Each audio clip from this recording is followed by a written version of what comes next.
Welcome back to my channel ma'am stitching speak and learn easily with me. চলো, আশা করি তোমরা খুব ভালো আছো। এই প্রচণ্ড গরম, আমি আশা করি আমিও ভালো আছি। তাহলে চলো আজকে দেখে নিই। আজকে আমি যে ভিডিওটা তোমাদের জন্য এনেছি একটা খুব ইম্পর্টেন্ট ভিডিওটা হচ্ছে কিসের ওপর? Have has, have had, has had এদের ওপরে। আমরা প্রায়শই ইংলিশ বই গল্পতে দেখে থাকি যে এই ধরনের ব্যবহার হয়, হ্যাভের পরে হ্যাড বা হ্যাজের পরে হ্যাড বা হ্যাডের পরে হ্যাড। আমরা কিন্তু জানি যে হ্যাভ বা হ্যাজের ব্যবহার কোথায় আমরা করতে পারি। এটা একটা বেসিক নলেজ আমাদের আছে। যখন হ্যাভ আর হ্যাজ বা হ্যাড এরা কিন্তু অক্সিলারি ভার্ব বা হেল্পিং ভার্ব, এরা ভার্বে সেন্টেন্সে হেল্পিং ভার্বের কাজ করে, আবার কখনো মেইন ভার্বেরও কাজ করে। যখন আমাদের কাছে কিছু আছে বোঝায় তখন এটা মেইন ভার্বের কাজ করে, হ্যাভ বা হ্যাজ।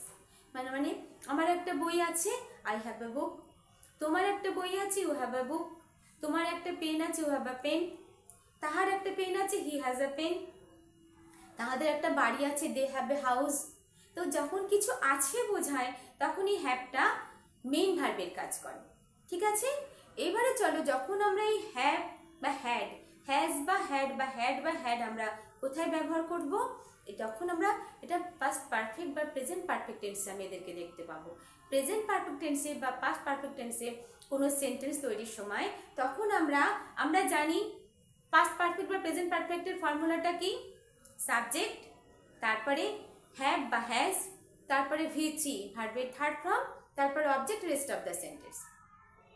সাবজেক্ট ঠিক সাবজেক্টের জায়গায় বসে যাবে, তারপরে হ্যাভ বা হ্যাজ বসে যাবে, তারপরে ভিচি, এই ভিচির জায়গায় আমরা হ্যাভ ব্যবহার করব। সাবজেক্ট, হ্যাভ হ্যাজ প্লাস ভিচি, এই ভিচির জায়গায় আমরা হ্যাড ব্যবহার করব। ঠিক আছে, তারপরে অবজেক্ট বা রেস্ট অফ দ্য সেন্টেন্স। বুঝতে পারলে আমরা তাহলে কোথায় আমরা এই have has, have had, has had এগুলো ব্যবহার করব? চলো আমরা দেখে নিই।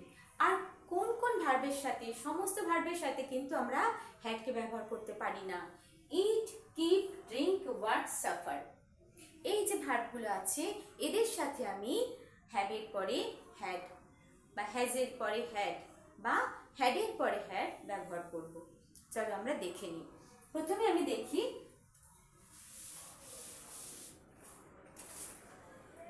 দেখি, যে আই হ্যাভ লাঞ্চ, মানে এখানে হ্যাভের অর্থ ইট, আমি লাঞ্চ খাই, আমি ভাত খাই।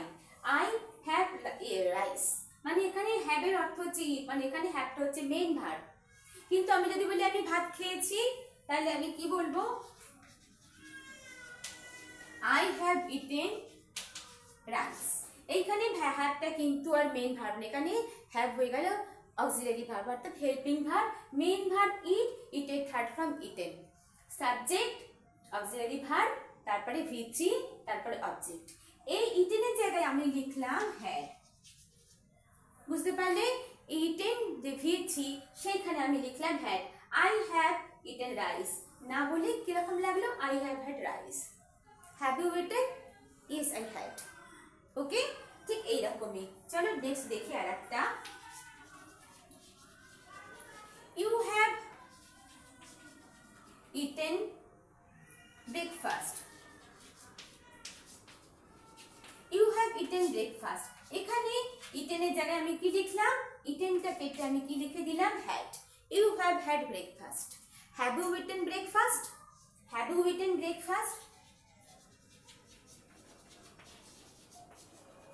Have you eaten breakfast?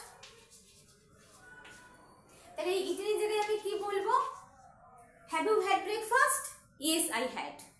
Yes I had. আর যদি বলি yes I have had breakfast. Yes, I have had breakfast. Understood? তাহলে খুব সহজ, খুব ইজি। এটাকে বোঝার জন্য খুব সহজ, খুব ইজি। শুধুমাত্র ভিচির জায়গায় তোমরা হ্যাড বসাবে। In present tense, in past tense, third person, first person সবার সাথে। কারণ এই ভিচিটা কিন্তু আমরা সবার সাথে ব্যবহার করি। শুধুমাত্র অক্সিলারি ভার্বকে চেঞ্জ করি first person, second person, third person অনুযায়ী অ্যাকর্ডিং টু সাবজেক্ট আমরা অক্সিলারি ভার্বকে ব্যবহার করি। বাট এই যে থার্ড ফর্ম ভার্বের সেটা সবার সাথেই, তো দ্যাটস ওয়াই তুমি সবার সাথেই ভিচির জায়গায় হ্যাড ব্যবহার করছো। হ্যাডটাও কিন্তু V3, কারণ হ্যাভের জায়গায় আমি হ্যাড লাগাচ্ছি।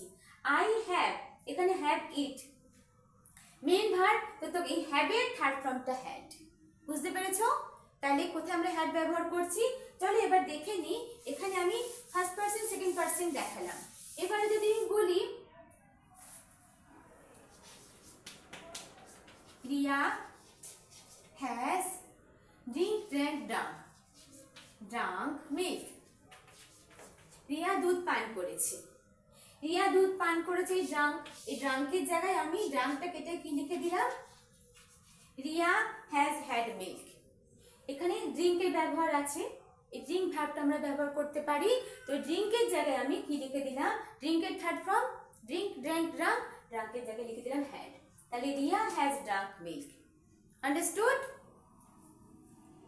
এবারে দেখো, ইউ হ্যাভ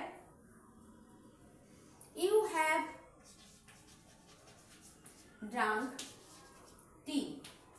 আচ্ছা, এবার যদি আমি লিখি হ্যাভ ইউ drunk tea, তুমি কি চা পান করেছো? তুমি কি চা পান করেছো? এখানে drunk, drink, drank, drunk। তাহলে আমি এখানে কি লিখতে পারি?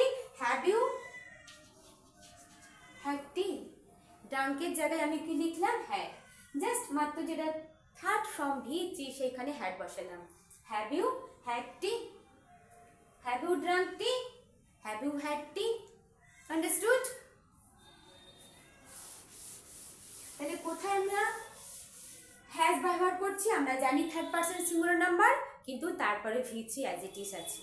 তাহলে হ্যাভ হ্যাড, হ্যাজ হ্যাড তোমরা বুঝে গেলে। এইবারে আমি দেখাচ্ছি কোথায় আমরা হ্যাডের ব্যবহার করছি। হ্যাডটা আমরা কোথায় ব্যবহার করি? যখন পাস্ট পারফেক্টে। পাস্ট পারফেক্টে আমরা কখন ব্যবহার করি? যখন অতীতে কোনো দুটো কাজ হয়েছিল, যেটা আগে হয়েছিল, সেটা পাস্ট পারফেক্ট। তা দেখো আমি লিখি when she came we had eaten lunch. when she came we had eaten lunch, যখন সে এসেছিল তখন আমাদের লাঞ্চ খাওয়া হয়ে গিয়েছিল। এই যে eaten, এইখানে আমরা লিখলাম had। when she came we had lunch, যখন সে এসেছিল আমরা লাঞ্চ খেয়ে নিয়েছিলাম, আমাদের লাঞ্চ খাওয়াটা হয়ে গিয়েছিল। when she came we had lunch। তাহলে কোথায় had বসালাম বুঝতে পেরেছো?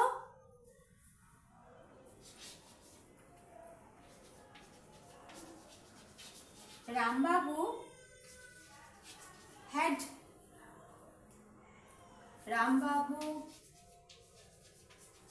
should have kept some medicine with him. রামবাবুর কিছু ওষুধ তার কাছে রাখা উচিত ছিল, তার মানে হয়তো তিনি অসুস্থ। রামবাবু should have kept some medicine with him. Rambabu should have kept some medicine with him। ঠিক আছে? বা you should have kept some medicine with you। ঠিক আছে? তাহলে এই কেপ্টের জায়গায় আমরা কি লিখতে পারি? কেপ্টকে কেটে লিখে দিলাম had. Rambabu should have had some medicine with him। তাহলে এই কিপের জায়গায় বা কেপ্টের জায়গায়, কিপের থার্ড ফর্ম কেপ্ট, আমরা কি ব্যবহার করলাম? হ্যাড ব্যবহার করলাম। তাহলে কোথায় আমরা হ্যাড ব্যবহার করছি? কোথায় আমরা হ্যাজের সাথে হ্যাড, কোথায় হ্যাভের সাথে হ্যাড, কোথায় হ্যাডের সাথে হ্যাড। দেখো সবকিছুই ঠিক আছে, শুধুমাত্র অক্সিলারি ভার্বের জায়গাটাই হ্যাভ, হ্যাজ বা হ্যাড। আর থার্ড ফর্মটা সব জায়গায় একই নিয়মে একই জায়গায় তুমি ব্যবহার করতে পারো। দেখো এখানে I have suffered, I have suffered headache all day. I have suffered from headache all day. আমি পুরো দিন আমার মাথার যন্ত্রণায় কষ্ট পেয়েছি। তাহলে এখানে আমি সাফার্ডের জায়গায় কি লিখতে পারি?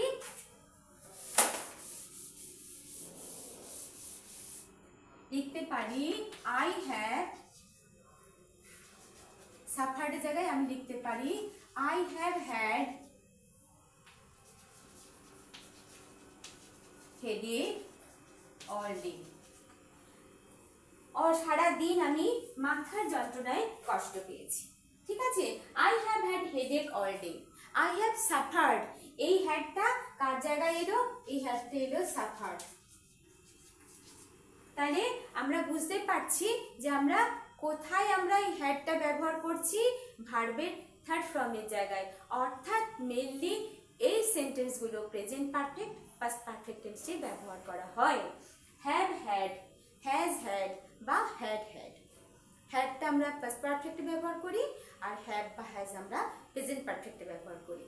তাহলে তোমরা বুঝতে পেরেছো যে কোথায় কোথায় আমরা আর কোন কোন ভার্বের সাথে eat, keep, drink, work, suffer এই ভার্বগুলোর সাথে আমরা have, has, have had, had had had ব্যবহার করি।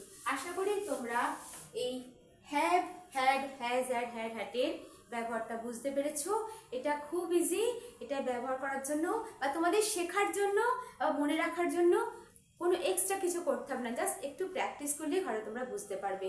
শুধুমাত্র কোন কোন ভার্বের সাথে এটা মনে রেখে দেবে। তো ভার্বের থার্ড ফর্মের জায়গায় তোমরা হ্যাড ব্যবহার করবে, in present tense, in past tense, present perfect, past perfect.